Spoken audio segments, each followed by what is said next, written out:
나는 주님의 빛, 세상의 빛.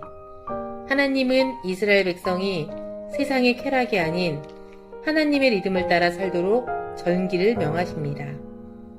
하나님과 이야기하는 모세의 얼굴은 빛났고 이스라엘 백성은 빛나는 모세를 봅니다. 이야기입니다. 금송아지 사건 이후 하나님은 이스라엘 백성이 다시 환락에 빠지지 않도록 하나님 백성이 누리는 잔치인 절기를 명하십니다.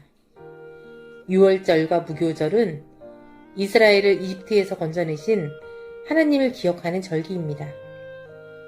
밀 수확의 첫 열매를 하나님께 드리는 칠칠절은 유월절로부터 7주가 지난 후라서 오순절이라고도 합니다.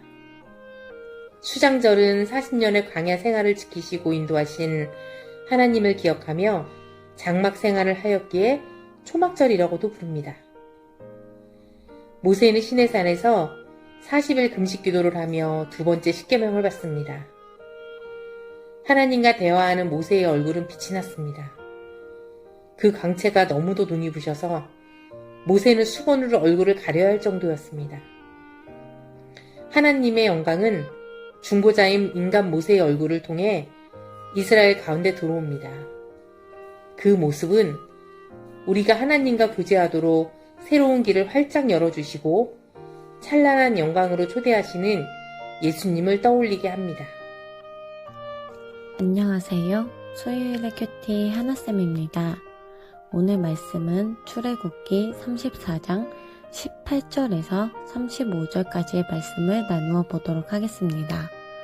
먼저 18절에서 23절까지의 말씀은 이스라엘 백성의 의무사항에 대해서 말씀을 하고 계십니다.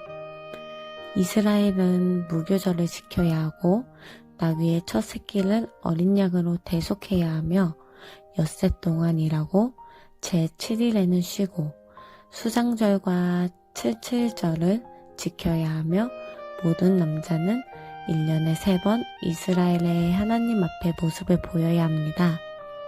하나님은 이스라엘 백성을 애굽에서 구원해 주신 분이 여호와 하나님 자신이심을 가르쳐 주기 위해 이런 것들을 요구하신 것입니다. 두 번째로는 얼굴에서 광채가 난 모세와 이 모세를 보고 두려워한 이스라엘 백성에 대한 내용이 나옵니다. 여기서 모세의 얼굴에 광채가 난 것은 모세가 산에서 하나님과 교제함으로써 마음의 평안을 얻고 하나님의 영광을 덧입었기 때문입니다. 이처럼 거룩하신 하나님과 친밀한 관계를 지속하는 사람은 자신도 모르게 하나님의 거룩함에 참여하게 되며 자연스럽게 하나님의 영광을 타인에게 비추게 되는 법입니다.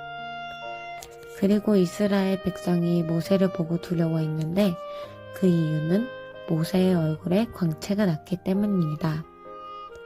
영적으로 충만한 성도는 자신도 모르는 사이에 죄인들에게 두려움을 느끼게 하는 하나님의 영광의 빛을 발하게 됩니다. 이와 같이 성도는 하나님의 영광을 드러내는 참 빛이 되어야 합니다. 한편 모세는 이스라엘 백성들이 자기 얼굴의 광채에 쓸데없는 관심을 갖지 않게 하기 위해서 수건으로 얼굴을 가렸습니다. 그러나 하나님 앞에 나아갈 때에 백성들에게 하나님의 말씀을 전할 때에만은 수건을 벗었습니다.